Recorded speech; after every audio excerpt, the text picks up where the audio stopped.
오늘 본문을 보시면 표제가 고라 자손의 시 인도자를 따라 기띔에 맞춘 노래 이렇게 되어 있습니다. 기띔이 무엇인지는 정확하게 알 수는 없습니다. 하지만 이것은 그 음악의 그것입니다. 우리가 소위 그 음악에 이렇게 곡조가 있지 않습니까? 네, 그 곡조에 따라서 맞춘 노래라고 하는 것이죠. 인도자를 따랐다는 것은 지휘자를 따라서 불렀던 합창이라는 의미입니다. 성가대 합창 그런 의미이죠. 그런데 여기 보면 이 시를 지은 사람이 고라 자손의 시다 이렇게 되어져 있습니다.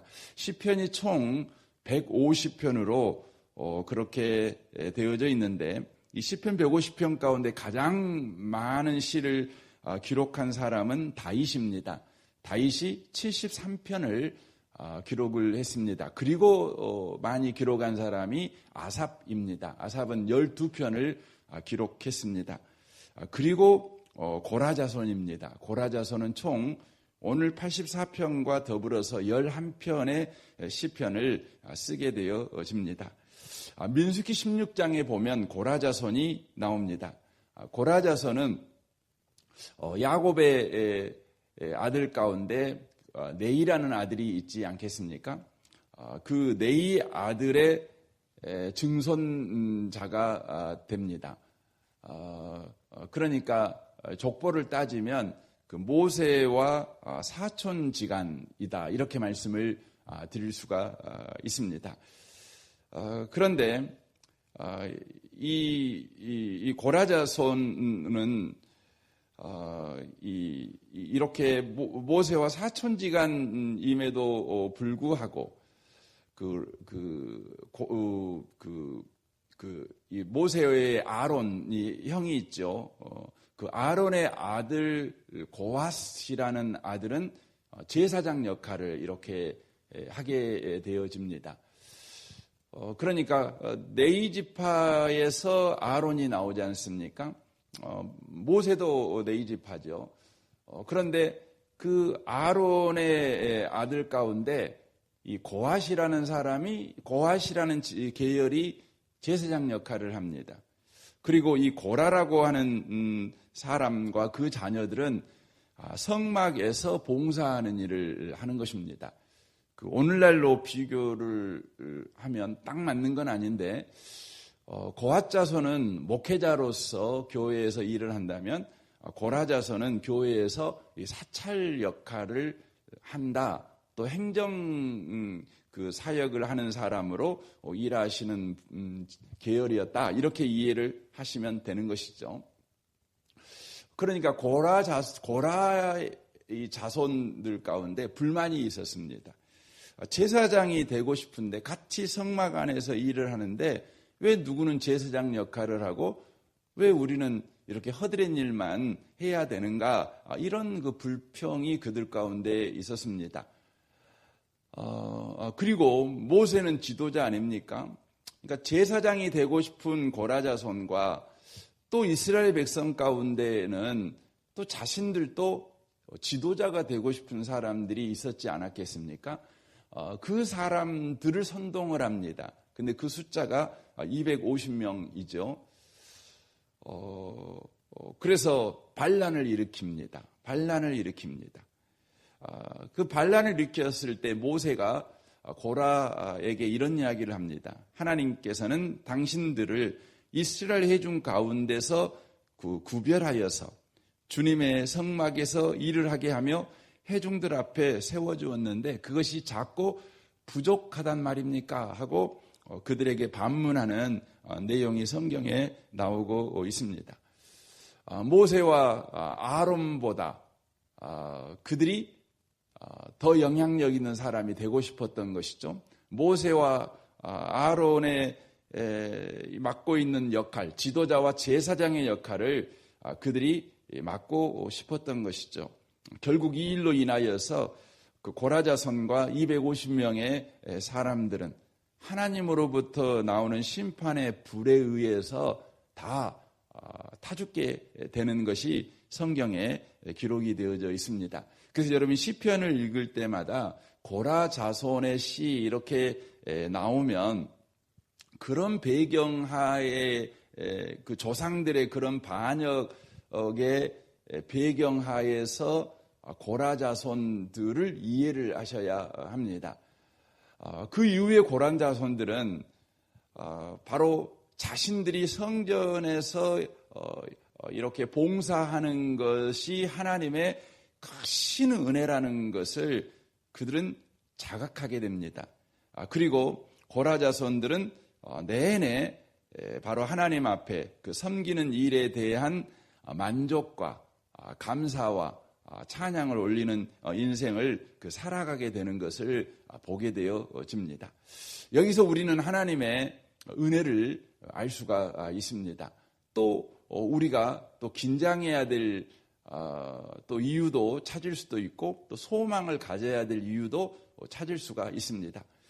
조상이 하나님 앞에 반역한 그런 조상임에도 불구하고 하나님은 그 후손에게 조상의 죄를 물어서 저주하지 아니하시고 조상의 죄는 조상의 죄요 후손의 복은 후손의 복으로 우리 하나님께서 이렇게 구별하고 있다는 것입니다. 조상의 저주가 후손의 저주가 되지 않도록 그렇게 하신다고 하는 것이죠. 이것이 예수 그리스도 안에 있는 저와 여러분의 복이요 하나님 안에 있는 저와 여러분의 복이라는 것을 여러분과 제가 기억하셔야 합니다. 우리 조상이 아무리 많은 저주를 받았을지라도 그 저주가 예수 안에 있는 우리에게까지 흘러오지는 않는다는 것입니다. 과거에 가게에 흐르는 저주 뭐 그런 책이 한동안 한국 교계의 그 교회들에게 많이 읽혔습니다. 그래서 그것을 가지고 그 성도들을 위협하는 목회자들도 있었죠. 당신이 비록 예수를 믿지만 조상들이 받았던 그 저주가 당신에게도 흘러오니 그것을 끊는 걸 해야 된다는 것이죠. 여러분 꼭 뭐하고 똑같지 않습니까? 우리 길거리 가다 보면 제가 지금까지 살아오면서 가장 내가 귀가 좀 열릴 뻔했던 그런 칭찬을 들은 적이 있어요. 제가 이렇게 길을 걸어가는데 어떤 분이 저한테 와가지고 저를 딱 보더니 하시는 말씀이 참 영이 맑으신 분이시군요. 이렇게 저한테 칭찬을 하시더라고요. 깜빡 속을 뻔했습니다. 알고 봤더니 그 도를 아십니까? 그거 있잖아요. 예, 도를 아시니까 이분들도 제 영이 맑은 줄 알더라고요. 여러분은 저를 어떻게 보십니까? 농담입니다. 예. 거기에 보면은 그 조상들의 문제가 일어나면 다 조상 탓이잖아요. 조상 탓. 그래서 그 조상에게 그 죄를 드려야 된다는 거 아닙니까? 그래서 문제를 봐가지고 이것은 조상에게 10만 원짜리 제사를 드려야 될 것. 이것은 1000만 원짜리 제사를 드려야 될 것. 그리고 이것은 5천만 원짜리 제사를 한 10번 드려야 될 것. 이렇게 하지 않습니까? 여러분 기독교가 이렇게 이런 이방 종교가 돼버리게 만드는 것이 가하게 흐르는 저주가 있다는 거예요. 이건 거짓말입니다. 여러분 예수 안에 있으면 정죄함이 없습니다. 예수 안에 있으면 심판이 없습니다. 여러분 조상 잘못 모셔가지고 우리에게 뭐 저주가 온다. 조상이 저주 받았으니까 그 저주가 우리 후손에게 흘러간다. 여러분 그런 말에 속지 마십시오. 여러분들이 혹시 그 삶을 살아갈 때 참 잘 안 풀리는 부분이 있지 않겠습니까? 그러면 조상 탓하지 마십시오. 그리고 또 여러분의 후손에게 그것이 흘러갈 거라는 두려움을 가지고 살지 마십시오. 하나님의 사랑 안에 여러분이 있다는 걸 기억하십시오. 여러분의 삶의 근거를 하나님이 나를 사랑하신다. 그래서 아들까지 아끼지 아니하시고 내어주셨다. 그 좋으신 하나님이 우리에게 더 좋은 거 주지 않겠느냐. 여러분 그거 꼭 기억하시고 사시는 분들이 꼭 되셨으면 좋겠습니다. 그래서 이 고라 자손들은 조상이 받았던 저주가 자기에게 흘러오지 아니하고, 바로 조상을 대하듯이 자기를 대하지 아니하고 하나님의 사랑받은 자처럼 자신들을 대하는 그 하나님 앞에 늘 기쁨으로 살았습니다. 그리고 그 하나님의 은혜를 매일매일 사모하며 그들이 살았습니다. 그래서 시편에 고라 자손의 시라고 써져 있는 시를 찾아서 여러분 보시면 다 그런 구구절절의 마음들이 느껴지는 것을 보게 되어집니다. 1절입니다. 만군의 여호와여, 주의 장막이 어찌 그리 사랑스러운지요 라고 말을 합니다. 여기에 만군의 여호와여 이렇게 말하는데, 이 만군이라는 말은 이 군이 이 군대 군자를 쓰고 있습니다. 그러니까 그 만 명의 만 개의 군대, 만 개의 군대의 여호와 하나님, 이런 말입니다. 그러니까 근데 이 성경에서는 이 만이라는 숫자가 충만 숫자입니다. 그러니까 모든 군대의 총사령관이신 여호와여, 이런 의미의 말입니다. 이것을 4절에서도 또 12절에서도 만군의 여호와여 이렇게 하나님을 호칭하고 있습니다. 이것을 통해서 이 시편 84편이 기록된 배경, 정확한 배경은 알 수 없지만 기본적인 배경을 우리가 이해할 수 있는데, 지금 전쟁 상황이라는 것을 이해할 수 있습니다. 지금 전쟁 상황인 것이죠. 전쟁 상황이 되다 보니까 성전을 떠날 수밖에 없는 것이죠. 역할을 할 수가 없게 된 것이죠. 그런 상황 가운데 놓여 있는 데에서 시편 84편이 기록이 되어져 있다고 하는 것입니다. 그래서 그들 가운데 하나님의 성전으로 돌아가고 싶은 그 마음들이 지금 여기에 구구절절 기록이 되어져 있는 것을 보게 됩니다. 그 마음을 이 하나님의 성전을 향해서 가르치는 호칭이 여기에 다양하게 쓰여져 있는 것을 보게 되어집니다. 4가지로 쓰여지게 됩니다. 1절에서는 주의 장막 이렇게 써져 있고, 2절에서는 여호와의 궁전 이렇게 되어 있습니다. 그리고 3절에서는 주의 제단, 그리고 4절에서는 주의 집 이렇게 되어 있습니다. 이 고라 자손들은 하나님의 성전에 들어가 다시 돌아가 하나님이 자기에게 맡겨진 이 성막의 일을 통해 바로 하나님과의 친밀한 교제의 삶을 계속해서 살아가고자 하는 그런 열망이 그들 가운데 있었습니다. 그래서 여기에 보면 그 열망을 표현하는 단어가 있는데, 2절에 보면 내 영혼이 여호와의 궁전을 사모하여 이렇게 되어 있습니다. 이 사모한다는 이 단어가 무슨 말이냐면 창백해진다, 쇠약해진다, 죽어간다, 이런 의미의 말입니다. 그러니까 하나님을 너무너무 사모해가지고 지금 얼굴이 창백하게 되어 죽어가고 있는 아주 죽을 것 같은 그런 심정을 바로 그들이 바로 고백하고 있습니다. 거기에 보면 여호와께 부르짖나니라고 되어 있는데, 여기에 부르짖다는 말은 온 몸이 떨릴 정도로 진동하고 있다. 진동하며 탄식하고 있다.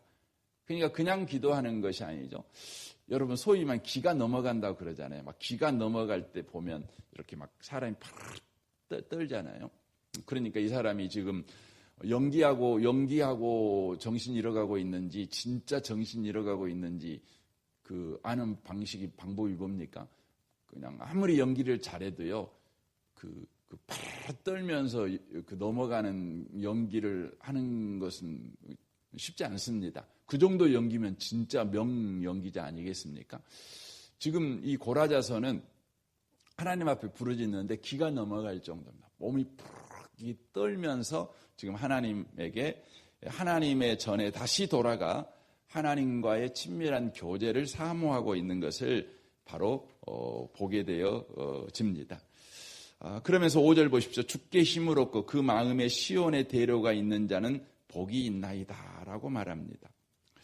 이런 그 하나님의 성전에 가지 못하는 상황 가운데 놓여서 성전에 가고자 하는 소망, 또 갈급함, 또 사모함이 넘치고 있을 때에 이 시편 기자, 이 고라 자손들은 진짜 복이 뭔지를 깨닫게 됩니다.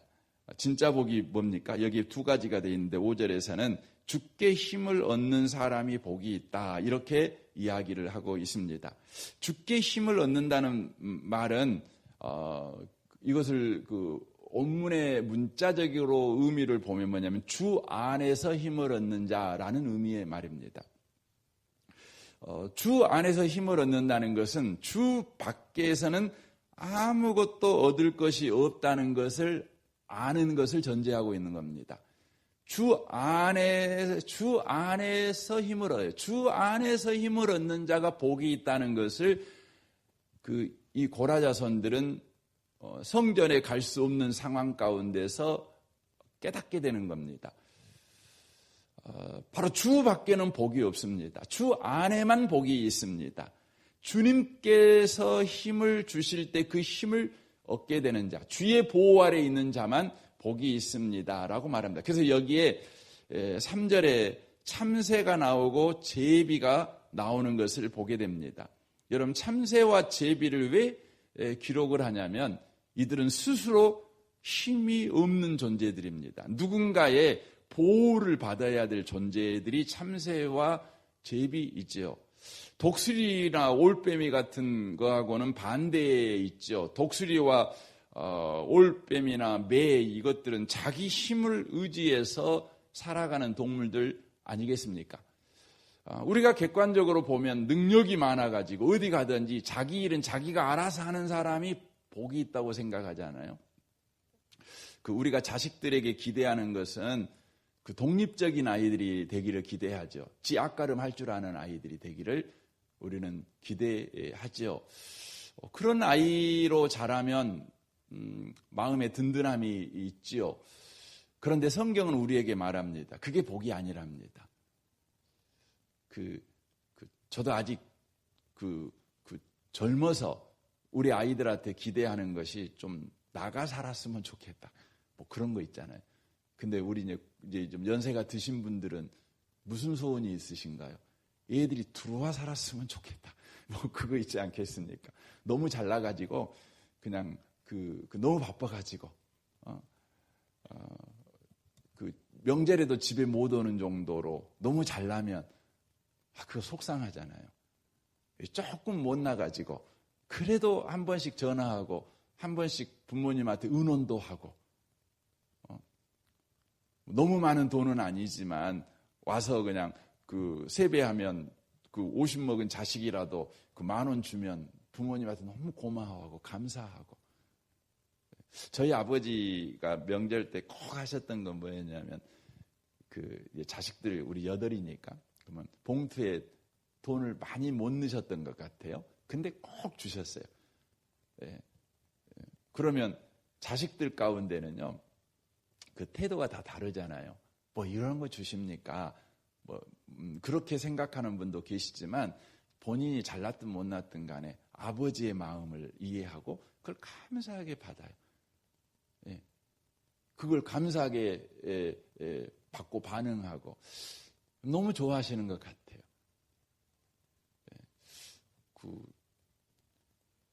하나님은 누가 복이 있다고 말씀하냐면 하나님을 의지하고 사는 자예요. 그러니까 교회 와가지고요, 하나님을 이해해서 사는 사람들 많아요. 하나님을 이해해서 살아요. 내가 하나님을 이해해서 내가 직장에 가서 능력 있게 일해가지고 한 달에 11조를 1억씩 하겠습니다. 뭐 이런 거. 여러분, 우리는 하나님 앞에 늘 은혜를 구하는 삶을 살아가는 것이 진짜 복임을 아셔야 됩니다. 지금 이 고라 자손이 이걸 아는 것입니다. 진짜 복이 뭔가? 참새가 복이 있다는 겁니다. 독수리가 복이 있는 것이 아니라 참새가 복이 있다는 것을 지금 말을 하고 있습니다. 더 나아가서 마음에 시온의 대로가 있는 사람이 복이 있답니다. 이 시온의 대로가 뭐냐면 시온이 그 시온산을 말하는 겁니다. 여러분 이스라엘 예루살렘에 가면 꼭 시온산을 보게 되거든요. 높은 산이 아닙니다. 예루살렘 자체가 높은 지대에 있기 때문에 뭐 그렇게 보면 높은 산이지만 예루살렘 전체로 보면 높은 산은 아닙니다. 근데 이 시온이 뭐가 중요하냐면 여기가 바로 솔로몬 성전이 있습니다. 성전이 있는 곳입니다. 성전. 그러니까 이 시온의 대로가 뭐냐면 성전 예배하러 가는 길이 있는 사람이에요. 예배하는 길이. 그러니까 마음이 항상 예배에 대한 갈망이 있는 사람. 이게 시온의 대로가 있는 사람이에요. 마음에 항상 예배의 갈급함, 예배의 목마름. 그 예배를 향한 마음, 하나님을 향한 마음. 성전은 그거 아닙니까? 하나님을 향한 마음이 있는 사람이 복이 있는 사람이다. 지금 이것을 이야기를 하고 있습니다.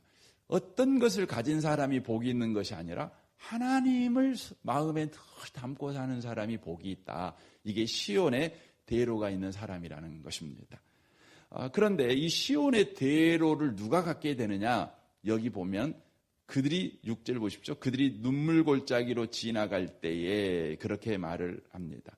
눈물골짜기를 지나갈 때. 시온의 대로는 누가 갖게 되냐면 눈물골짜기 가진 사람이 시온의 대로를 갖게 된다는 겁니다. 그러니까 이 말은 다른 표현으로 말하면 눈물골짜기가 곧 시온의 대로다. 이렇게 해석을 해도 되는 말입니다. 고라 자손들은 지금 눈물골짜기를 지나가요. 편안한 상황이 아닙니다. 전쟁 상황이니 죽을 수도 있는 거 아니겠습니까? 이 전쟁에서 패하면 노예로 잡혀갈 수도 있는 것 아니겠습니까? 그러므로 그들 마음에 하나님을 향한 마음이 있습니다. 눈물골짜기죠. 삶이 너무 버겁고 힘들고 그런데 그것이 시온의 대로입니다. 이 아침에 오신 복 있는 성도 여러분, 저와 여러분의 삶에 예기치 못한 일이 생기고 사건이 생기고 감당할 수 없는 문제가 일어나서 저와 여러분이 할 수 있는 것은 다만 눈물 흘리는 것밖에 없어요. 하나님 앞에 눈물 흘리는 것밖에 없어요. 여러분 그것이 시온의 대로. 그분이 복이 있는 사람이라는 것입니다. 그 복을 구체적으로 6절에 이렇게 기록합니다. 그곳에 많은 샘이 있을 것이며 이른 비가 복을 채워주나이다. 이스라엘을 이해를 하셔야 합니다. 우리 한국 사람들이 뭐 땅 파면 물 나오니까 뭐 많은 샘 이게 별로 마음에 와닿는 복은 아닙니다. 이른 비 뭐 이것도 그렇습니다. 하지만 이스라엘 사람들 그 척박한 땅에서 많은 물과 이른 비는 복 중의 복입니다. 농사지을 비일 뿐만 아니라 내 목마름을 해결할 유일한 바로 방식이기 때문에 그렇습니다. 우리 하나님은 하나님을 마음에 둔 사람을 반드시 복 주십니다. 눈물골짜기, 눈물을 흘리는데 결국은 하나님을 향한 마음에 품고 있는 결과를 냅니다. 그 사람에게 우리 주님은 복을 반드시 주신다고 말씀하고 있습니다. 이 아침에 오신 복 있는 성도 여러분, 여러분에게 지금 있는 눈물 흘리는 것이 여러분에게 복임을 기억하십시오. 하나님께서 저와 여러분에게 지금 시온의 대로가 있는 삶을 살아가도록 하시기 위해서 우리에게 지금 눈물골짜기를 지나가게 하신다는 것입니다. 그래서 주여 이 눈물골짜기가 사망으로 가는 골짜기가 아니라 시온의 대로로 가는 길 바로 되게 하여 주십시오. 내 마음에 하나님으로 충만하게 하십시오. 저와 여러분이 이 아침에 특별히 구해야 될 기도가 아닌가 생각합니다. 이 기도가 여러분과 저의 삶에 살아있으시기를 주님의 이름으로 축원합니다. 아멘. 우리 같이 기도하겠습니다. 이 아침에 주님, 우리가 눈물골짜기를 지나가고 있습니다. 이것이 우리 인생의 실패거나 패배가 아니라 바로 시온의 대로가 있는 자가 되는 하나님의 방식임을 알게 하셔서 감사합니다. 우리 마음에 시온의 대로가 있게 하십시오. 하나님이 있게 하여 주십시오. 눈물골짜기가 다만 우리에게 패배감을 심어주고 좌절감을 심어주고 불신앙을 심어주는 자리가 아니라 도리어 마음의 시온의 대로가 있는 복 있는 자가 되게 하십시오.